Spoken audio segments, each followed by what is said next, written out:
Is Penn State set to unveil a new look offense in 2025? Not necessarily, but Andy Kotelnicki is going to have some new wrinkles that will be added to the playbook.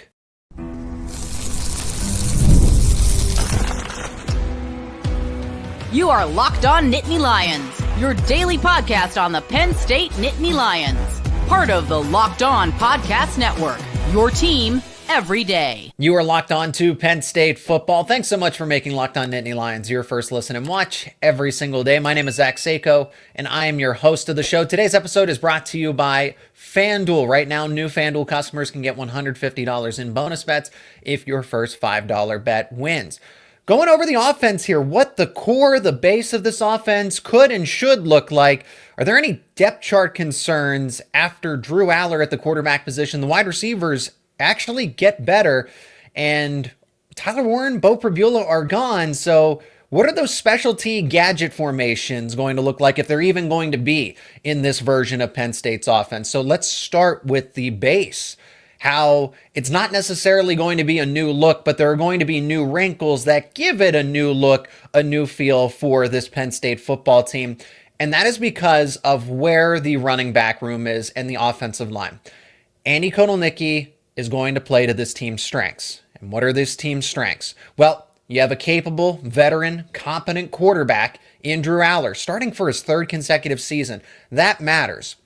But you have not one, but two running backs who could have gone off to the NFL. Maybe they should have gone off to the NFL because they were, I think conservatively, they were at least third-round draft picks based on where they were graded out. But they're coming back. They're both top 10 running backs. Some people even consider both of them. I would consider both of them top 5 in the nation objectively. And so with Nicholas Singleton and Kaytron Allen, Penn State's going to lean on that. So what is the new look going to be? What are the new wrinkles going to be? It's going to be a split backfield. Normally, Penn State will rotate in Singleton by himself, Kaytron Allen by himself, but instead you're going to get a split backfield look where both of them are on the field at the same time more often than not. Now you have to consider depth chart, availability, the health of these two, but you don't. J1 Sider at least gave Penn State a parting gift. And I do genuinely mean that by re-recruiting Singleton and Allen to come back. So no, Sider's not part of the running back room anymore. Is not going to be the coach. Stan Drayton is, and I'll mention why he's important in just a couple of minutes here.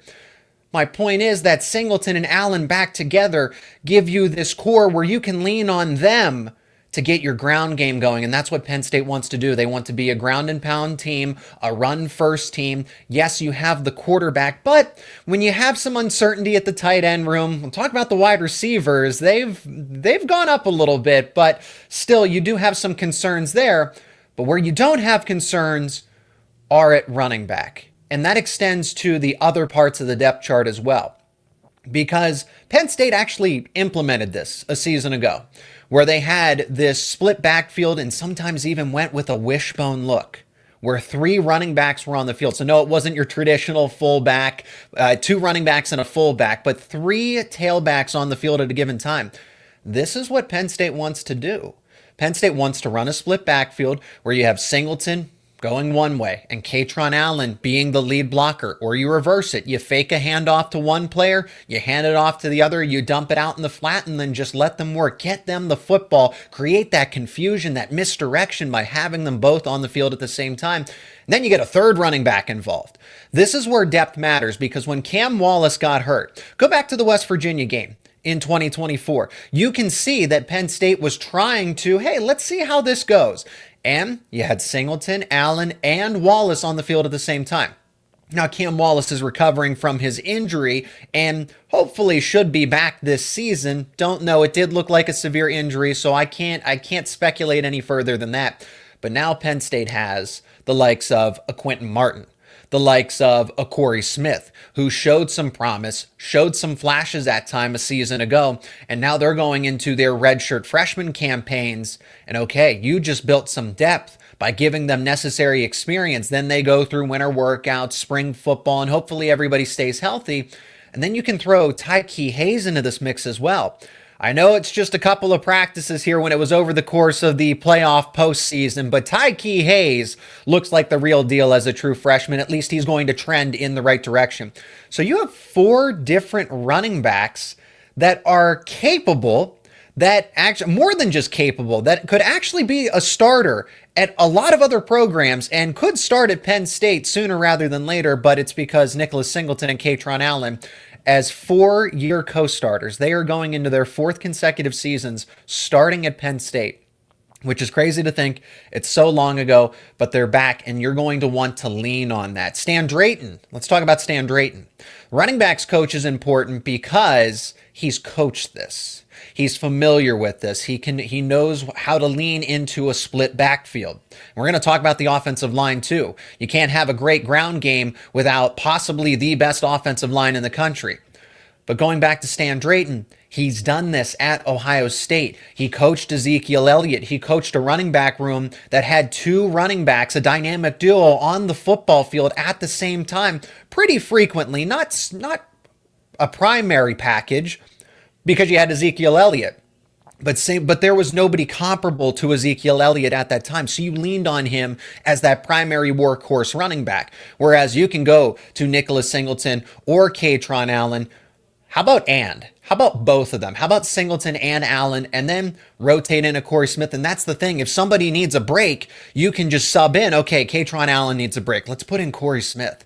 Singleton needs a break. We have Kaytron Allen out there. Let's put Quentin Martin in. You could use all 3. So depth matters here, and that's something that Penn State wanted to throw in a season ago, but they couldn't. But I imagine that you just don't bring back your 2 superstar running backs just to have one on the sideline at one point in time. And they are going to go single back. This isn't 100% of the time, but I'm saying you're probably going to get a bulk of this in the offense, especially because it's going to work. It's Singleton and Allen. And as receivers, you can throw it to them out of the backfield. You can motion them out. Andy Kotelnicki is the guy that likes to use a lot of pre-snap motions and everything else to cause confusion on the defense. You can do that with the running backs. Now let's talk about the offensive line. The offensive line arguably might be the number 1 group in the country. Now, I hesitate to say that myself because I am not familiar with everybody else's offensive line situation in the entire country when it comes to football for next season. So as I read up on that, as I study on that, I can make a safer bet on it. But I will say objectively, just from what Penn State has returning, you can conservatively say they're at least top 5, maybe even top 3. It is hard to argue against a group that's returning 4 out of the 5 starters. Nolan Rucci, Drew Shelton at both tackle spots. Oh, and Anthony Donko is going to come back from injury too. And Anthony Donko is the best individual offensive lineman of the entire group, and he's not even available right now. So when he is, you just add to a strength of Penn State. And then you get your center back. You get your captain back in Nick Dawkins. The only player that you are losing from that group is Sal Wormley, and they started to play their best football down the stretch against very good front sevens, elite front sevens. Notre Dame. Yes, SMU. SMU had a top 3 run defense, and Penn State played admirably in all, at least either respectable or dominated. They dominated Notre Dame on the ground game. It's a shame they didn't win, but what is fact is fact. Even though they lost, put up 200 rushing yards in that game because of the offensive line. Had a strong performance against Boise State, had a strong performance against Oregon. So 80% of that starting offensive line, you get your best offensive lineman back from injury sooner rather than later. And oh yeah, this is one of the best groups, one of the best offensive lines in the country to block for Nicholas Singleton and Kaytron Allen. So Penn State's going to lean on the ground game. They ran the football over 600 times this season ago under Andy Kotelnicki. This is a ground and pound team once again. Drew Allar will run the football as well. He will be another option in the ground game, just some quarterback, reads and everything, RPOs, that type of thing. But Drew Allar can move. Is he a speedster? No. He's not a speedster, but he can move and keep the football and will take it for 10, 15 yards when you are least expecting it. So this ground game should be as efficient, if not more efficient, than it was a season ago because of these new wrinkles that Kotelnicki's going to put in. Now the quarterback room. Drew Allar did not had his worst game against Notre Dame. It's safe to admit that. It's okay to admit that. but a lot of question marks, uncertainty behind him with Beau Pribula transferring out. And the wide receivers, actually, they're better, but they still need some reinforcements. I'll tell you more about it after a word from our sponsors here. And today's episode is brought to you by FanDuel. When the game tips off, the NBA action is just getting started. There's no better place to get in on that action than with FanDuel, America's #1 sports book. With FanDuel, you can place live bets throughout the game, so even if you miss opening tip-off and you want to bet on a fourth quarter comeback, you can stay in the action throughout the entirety of the game. And if you're looking for a bigger payout, you can even combine your live bets into a same-game parlay. Using FanDuel's live betting feature is great because it keeps every moment of the game exciting. So whether you're backing your favorite team for a late game rally or you're picking a player to hit that clutch three, you'll never feel like you missed an opportunity. Plus, the app is super easy to use, and when you win, you get paid instantly. Right now, new FanDuel customers can bet $5, and if you win, you will get $150 in bonus bets. That is right. Bet just $5, win that first $5 bet, you'll get $150 in bonus bets. Just visit FanDuel.com to join today. That is FanDuel.com for your shot at $150 in bonus bets. Make every moment more with FanDuel, the official sports betting partner of the NBA. Now let's talk about the quarterbacks and the wide receivers. These are the two groups that are going to be heavily scrutinized over the offseason when those college football previews start to come around. Drew Allar, he's not trustworthy in big games. The wide receivers, he still doesn't have anybody to throw to. Kyron, Hudson, Devonte, Ross, are they enough?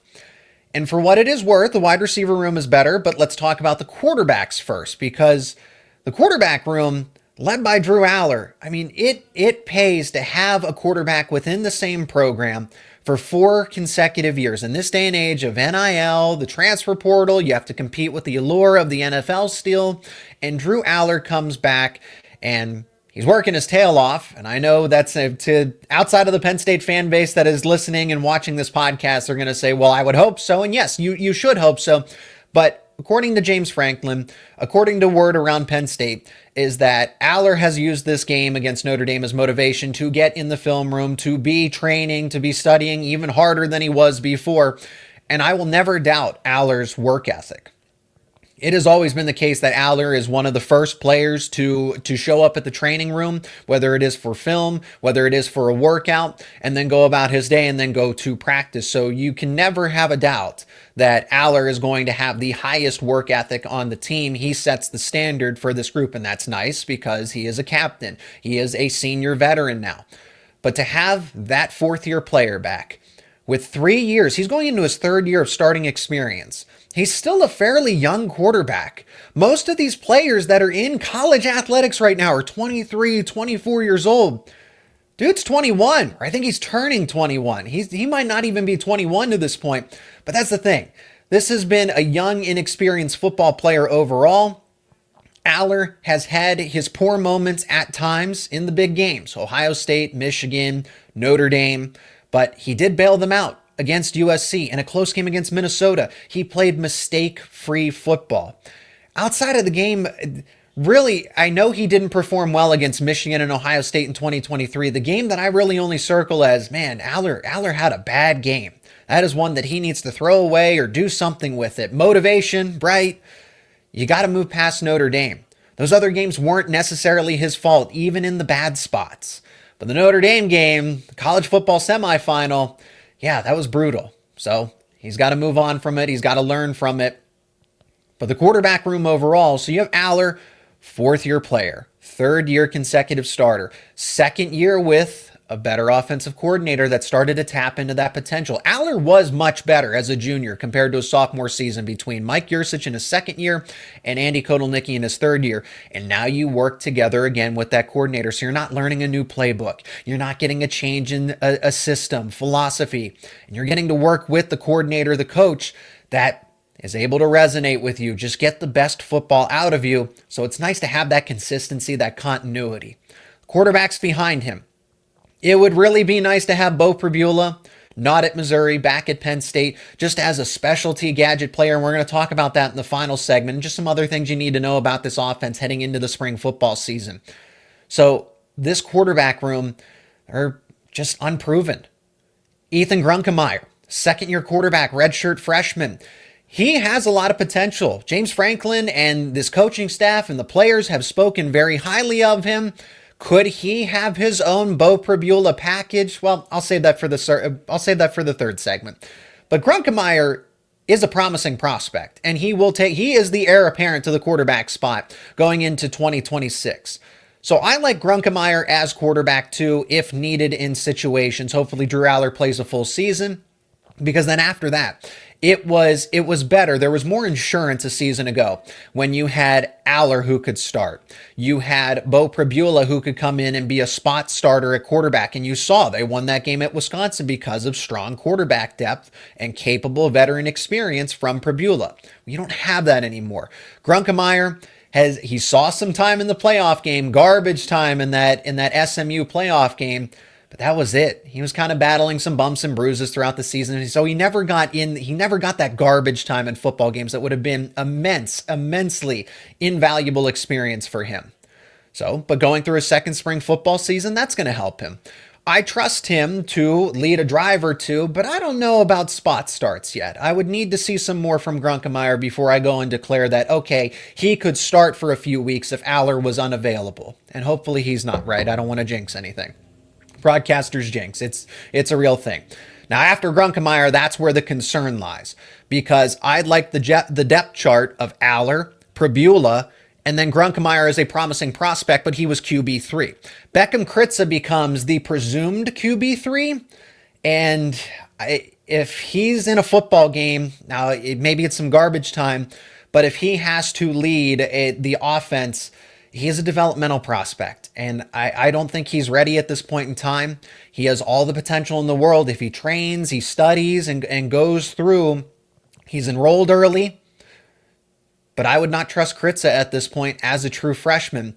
So it's really Allar and Grunkemeyer, whereas Penn State kind of had that extra buffer because of how promising at that point in time, at the present. I think Kritza has an exceptional future ahead of him, but his present right now, he needs to go through the developmental stages, whereas Grunkemeyer at quarterback 3, because of how good he was in the moment as a true freshman, granted, he was dealing with bumps and bruises, but if you really needed to turn to him, I'm just saying I trusted a true freshman in Grunkemeyer more than the likes of Kritza as a true freshman. So Penn State really has only a 2 quarterback room at this point. But we'll see. Maybe Kritza just hits the acceleration and he is able to be that competent quarterback 3. But time will tell. Now the wide receivers. Wide receivers are actually better. And I know that now part of it is the fact that you get Caden Saunders back healthy. Well, Zach, they lost Trey Wallace. They lost Amari Evans. Okay, but they recovered with the transfer portal, and they're probably going to get an addition in the spring. They need reinforcements. They'll get somebody, maybe even 2 wide receivers out of the portal in the spring window.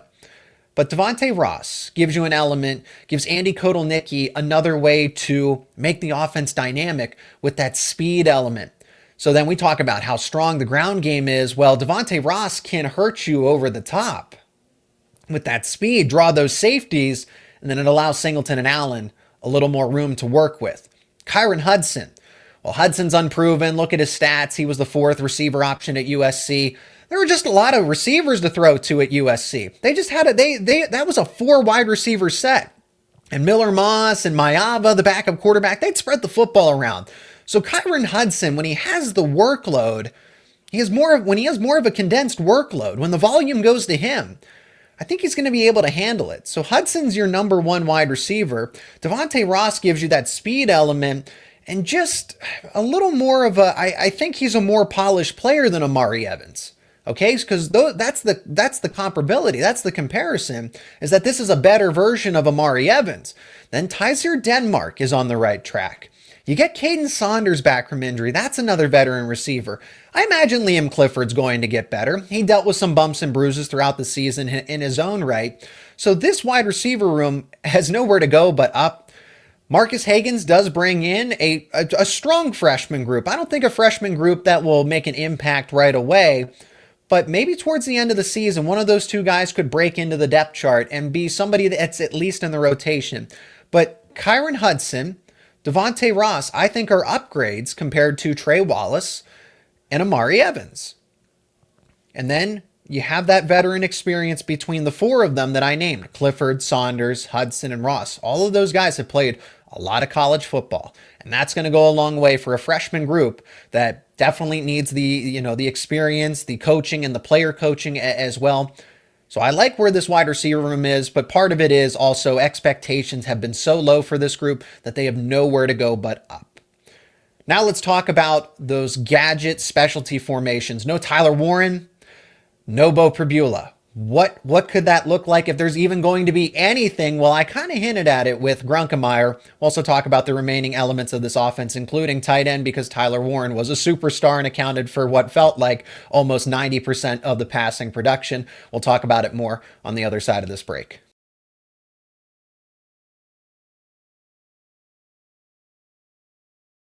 Are there going to be any specialty packages and formations? Well, yes, simply because it is Andy Kotelnicki, and he's going to find a way to integrate that into his offense. I envision, this is more of a prediction than maybe some inside knowledge. Now, what the inside knowledge is, let's talk about Grunkemeyer before I get into what I've theorized for that specialty package in the offense that was like the Bo Pribula system or Tyler Warren taking snaps at quarterback. But Ethan Grunkemeyer, he can move. Does he have the athleticism and the toughness to the likes of a Bo Pribula? Not necessarily, but he is more athletic than Drew. People have already commented it was some of the second-year players. They had the interview availability for a lot of the second-year football players, and they mentioned how, oh yeah, Grunkemeyer is pretty athletic, and he will surprise some people. And I know they said that about Drew Allar, but this is different. Grunkemeyer actually does have some solid running ability, and you can see it on his high school film.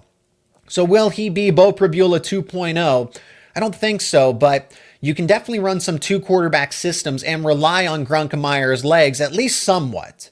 He can at least give you something, and I think that's important with what Kotelnicki likes to do with the two quarterback system. He ran at Kansas. He's done it again at Penn State this past season. I think we'll see a little bit of it, not the same extent because the depth chart isn't the same. Again, you had that insurance with where Grunkemeyer was as a prospect, as quarterback 3, where you could run two quarterbacks efficiently. It's kind of going back to my point about the running backs. You can only run the volume and have 2-3 running backs on the field at the same time if you have the depth to back it up. You don't have the same quarterback depth chart this time around, so it will be there, just not as frequently. So this is what I've theorized. Because you have all these running backs, run a Wildcat system from time to time. Have Kaytron Allen take a snap. Have Nicholas Singleton take a snap. We've seen those guys very, seldomly, but they've thrown passes before. And once or twice or what have you, but you can still, you could have a running back to running back option play where Singleton takes the snap, Kaytron Allen gets the handoff, or Singleton keeps it.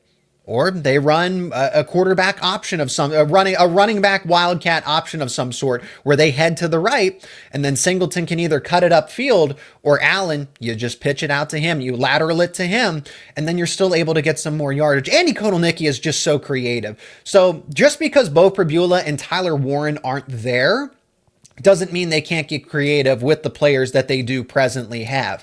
And for what it's worth, we'll talk about tight ends here. But Luke Reynolds was a former quarterback in high school. I'm not saying that he's Tyler Warren already, but intel is promising. He's winning those Winter Workout Warrior nominations. He was a former 5-star. Tyler Warren wasn't even that coming out of high school. So in terms of overall development, Luke Reynolds is ahead of Tyler Warren's timeline.